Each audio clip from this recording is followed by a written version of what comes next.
السلام علیکم ورحمۃ اللہ وبرکاتہ۔ امید ہے کہ آپ تمام اللہ کے فضل و کرم سے بخیریت و عافیت ہوں گے۔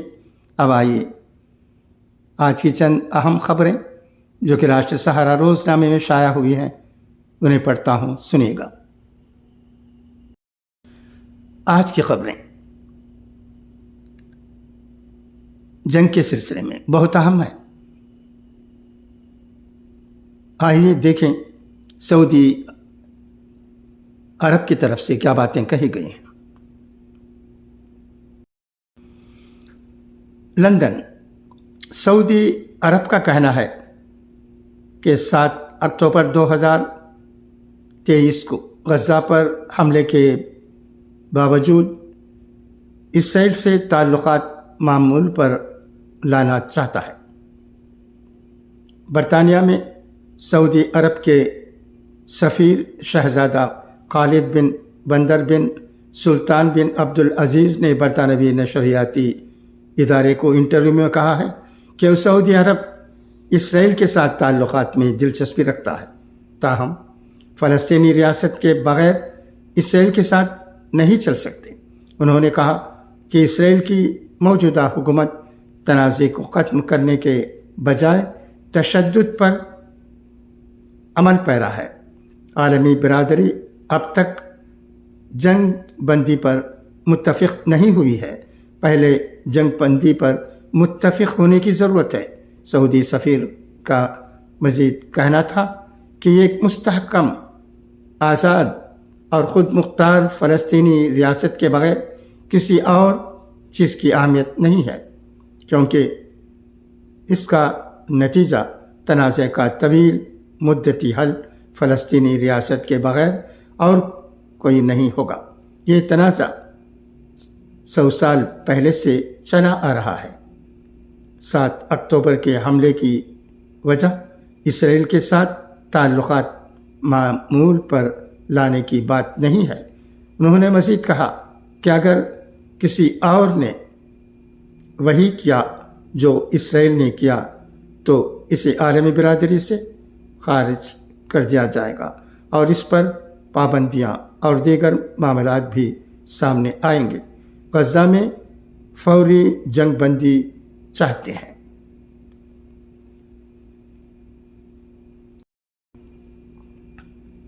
دوسری جانب پاکستان میں فلسطین کے ڈپٹی ہیڈ آف مشن نادر الترک نے دعویٰ کیا ہے کہ اسرائیل صرف فلسطین نہیں، پورے مشرق وسطیٰ کا نقشہ بدلنا چاہتا ہے۔ جنگ غزہ تک محدود نہیں رہے گی بلکہ پورا خطہ اس کی لپیٹ میں آئے گا۔ ڈان نیوز کے مطابق قائد اعظم یونیورسٹی اسلام آباد میں اس سیمینار سے خطاب میں فلسطین کے ڈپٹی ہیڈ آف مشن نادر الترک نے کہا کہ غزہ کی جنگ مشرقی وسطیٰ کے پورے خطے کو اپنی زد میں لے لے گی۔ اسرائیل کا مقصد غزہ پر قبضہ نہیں بلکہ پورے مشرق وسطیٰ کا نقشہ بدلنا ہے۔ فلسطینی سفارتکار نے کہا کہ اسرائیل کو امریکہ اور اس کے دیگر مغربی اتحادی اب تک $300 ارب دے چکے ہیں، جس کا مقصد مشرق وسطیٰ میں اسرائیل کے ذریعے امریکی اجارہ داری قائم کرنا ہے۔ انہوں نے کہا کہ اسرائیل کے لیے منصوبے پر عمل آسان نہیں، کیونکہ اس کی اپنی سیکورٹی بھی شدید خطرے میں ہے۔ سیمینار سے خطاب میں سینیٹ کی قائمہ کمیٹی برائے دفاع کے چیئرمین مشاہد حسین سید نے کہا کہ اسرائیل نے سیکورٹی کونسل میں مشرق وسطیٰ کا نیا نقشہ پیش کیا ہے۔ سیمینار کے شرکاء نے غزہ میں انسانی حقوق سے متعلق امریکہ اور یورپ کے دوہرے معیار پر کڑی تنقید کی ہے۔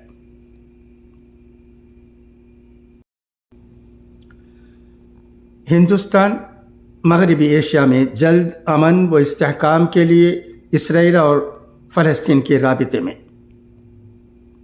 اقوام متحدہ غزہ جنگ کے حوالے سے ہندوستان نے کہا ہے کہ وہ اسرائیل اور فلسطین کے رہنماؤں سے مسلسل رابطے میں ہے۔ ہندوستان نے کہا ہے کہ مشرق وسطیٰ کے تنازع کے آغاز سے ہی اس کا واضح پیغام کشیدگی میں اضافے سے بچنے کے لیے رہا ہے، تاکہ انسانی امداد کی مسلسل فراہمی اور امن و استحکام کی جلد بحالی کو یقینی بنایا جا سکے۔ اقوام متحدہ کی جنرل اسمبلی میں ہندوستان کی مستقل نمائندہ سفیر رچرا کمبوج نے منگل کو اقوام متحدہ میں یہ بیان دیا۔ کمبوج نے کہا کہ اسرائیل اور حماس کے درمیان جاری تنازع کے نتیجے میں عام شہریوں، خاص طور پر خواتین اور بچوں میں بڑے پیمانے پر ہلاکتیں ہوئی ہیں، اور اس نے یہ خطرناک انسانی بحران پیدا کر دیا ہے۔ انہوں نے کہا کہ واضح طور پر ناقابل قبول ہے، اور ہم نے شہریوں کو خبردار کیا ہے اور ان کی موت کی سخت مذمت کرتے ہیں۔ انہوں نے کہا کہ ہندوستان کو معلوم ہے کہ اس کی فوری وجہ اسرائیل میں 7 اکتوبر کو ہونے والے دہشت گردانہ حملے تھے۔ حملے انتہائی افسوسناک تھے اور ہم واضح طور پر اس کی مذمت کرتے ہیں۔ ہندوستان دہشت گردی کے خلاف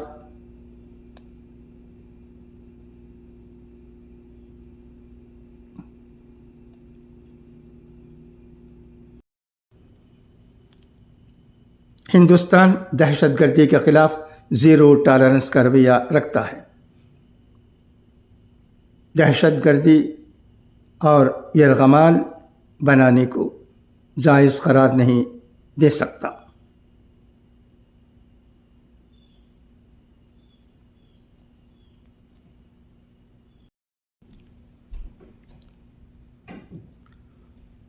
روچیرا کمبوج نے کہا کہ ہندوستان یرغمال بنائے گئے افراد کی فوری اور غیر مشروط رہائی کا مطالبہ کرتا ہے۔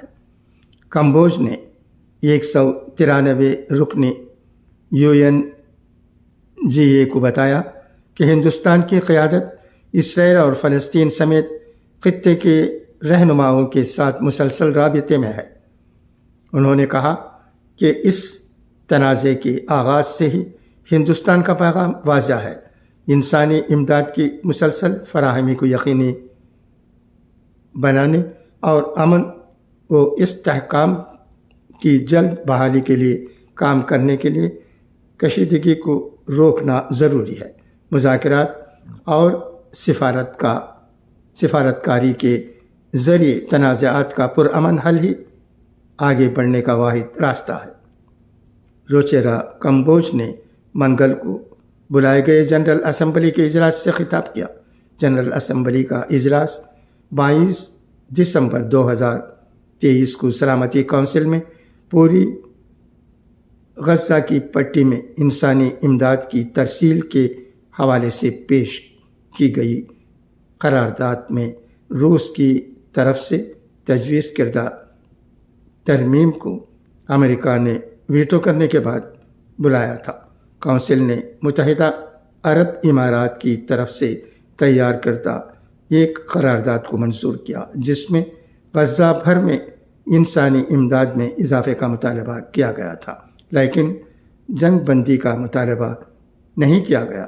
کئی دنوں کی شدت گفت و شنید اور تاخیر سے ووٹنگ کے بعد کونسل نے قرارداد منظور کی، جس کے حق میں 13 ووٹ آئے، مخالف میں کوئی بھی نہیں۔ روس اور امریکہ نے حصہ نہیں لیا۔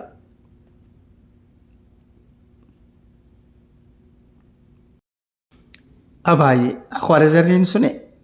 اگر آپ اپنی زبان سے یہ وعدہ لے لیں کہ وہ صرف مفید بات کرے گی، تو آپ دیکھیں گے کہ رفتہ رفتہ آپ خاموش ہوتے جا رہے ہیں۔ خدا سے ڈریے، پھر اس شخص سے ڈریے جو خدا سے نہیں ڈرتا۔ امید ہے کہ یہ اقوال زرین بھی آپ کو پسند آئے ہوں گے۔ اچھا، تو اب اجازت، انشاءاللہ پھر ملاقات ہوگی۔ طبیعت کا خیال رکھیے گا۔ خدا حافظ، فی امان اللہ۔